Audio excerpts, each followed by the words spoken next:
Dr. Robbie Smith. City of Angels Church of Religious Science started in 1985, but it really began many, many, many years before in the minds of both Reverend Dr. O.C. and myself. It just came together at that point. The driving force to start City of Angels was because when O.C. and I met, we knew that we wanted to spend the rest of our lives together. He was in a profession that required him to be away for long periods of time sometimes. And at the time I was in school, I had started design school. And many times I couldn't go with him. There were times that I could. And we every now and then would say, we wish we had something that we could do together. We wish we had something we could do together. And before we knew it, our subconscious mind had made a plan for us. And he started studying religious science. And the more he studied, the more he talked about it. He talked and he talked and he talked. And I started studying, and we started talking together. And there were so many gatherings of our friends where it ended up discussions of religious science. And one day he came to me and he said, I think I want to start a church. And I said, a church? Are you out of your mind? I'm getting ready to open up my design practice and you're on the road singing. How in the world are we going to start a church? And he said, I don't know, but I want to start a church. And I said, no, I hate ministers, and I really don't like their wives. Why in the world am I going to say yes to this? But it was really out of our control. It was something that had to happen.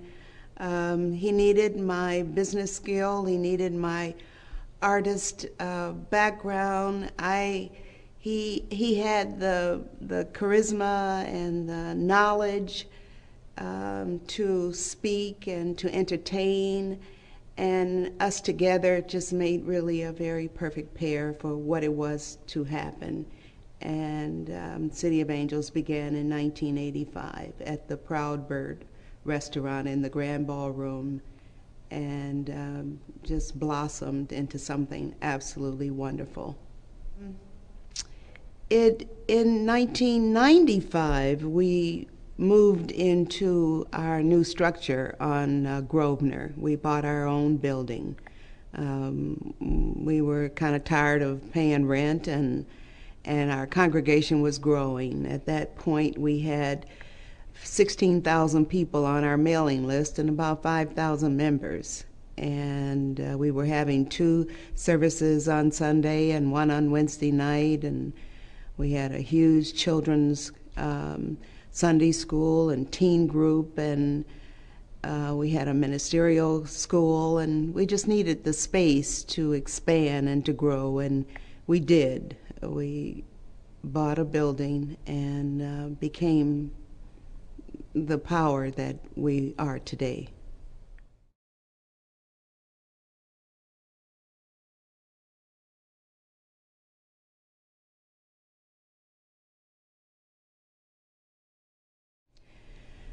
Meditation is a very, very important part of life.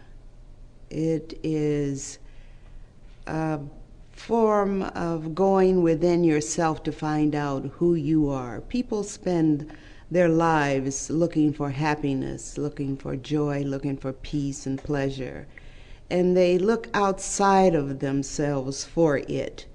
That was one of the reasons why I really loved and was open to receive the philosophy of religious science, because it taught that all those things are within you, that the God, the power, the presence, the love, the joy is really within you.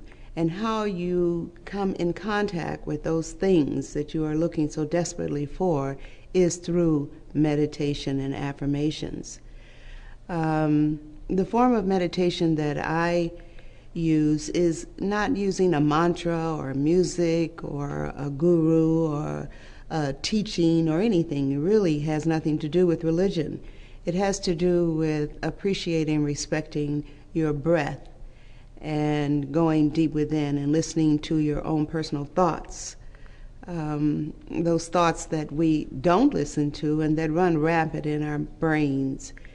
It gets you to know more about who and what you are, and to sit in the quiet and just listen to your thoughts really does make you a different person, makes you open and receptive to new ideas, with the ability to focus, to concentrate, to give yourself the power. It's like you become the president of your own personal government within yourself.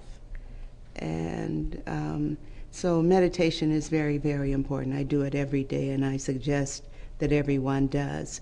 An affirmation is a statement that one makes to affirm something. You say a positive statement about something that you would like to be. It's like to believe in the invisible is to believe in life. So if something doesn't exist and you repeat it over and over and over again to yourself, you are bringing that into action. And so affirmations are very, very important, as well as meditation.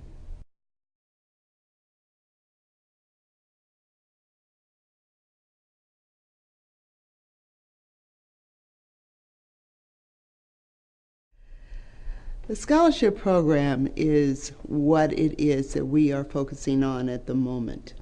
I'm from a family of 12 children.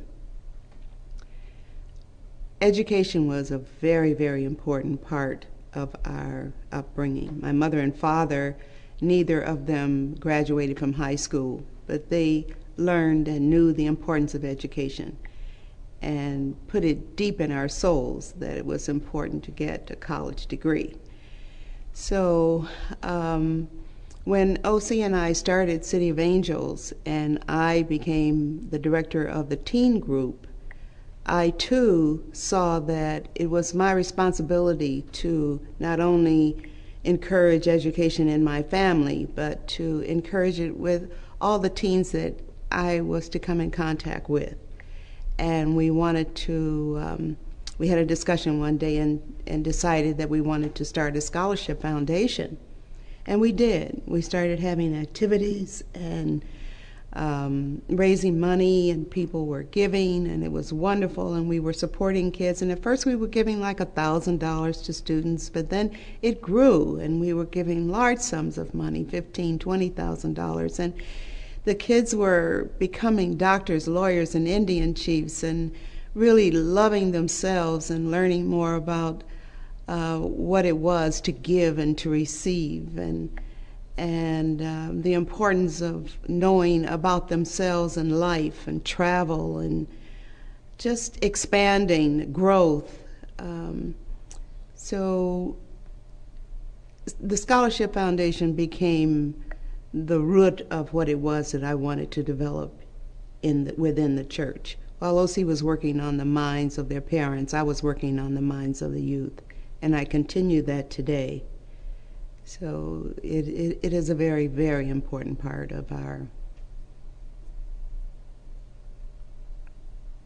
presence here at City of Angels. Well, I think I'd like to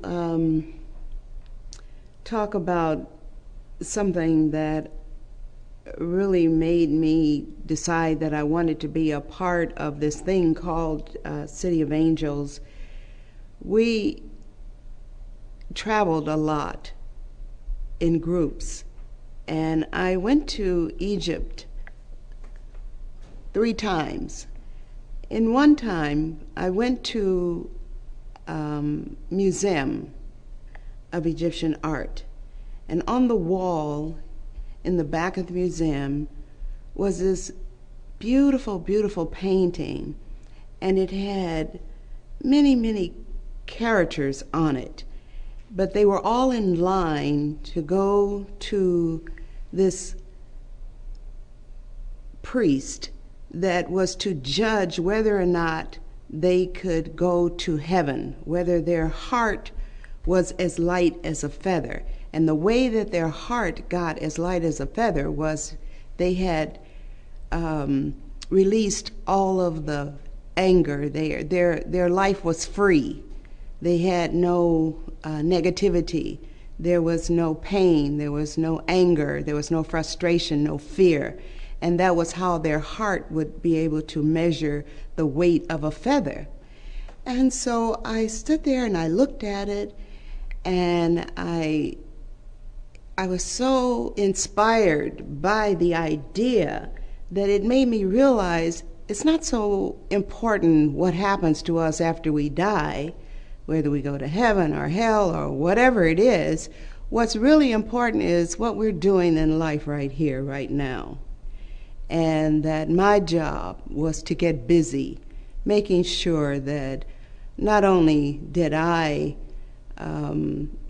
understand the importance of where God is, what God is, if there really is a God, to really vision God as the wind in my hair, the stars in my eyes, the taste on my tongue, the whisper in my ear. God is everywhere, everywhere, and I have to recognize that at all times and live the life as if I am recognizing those facts.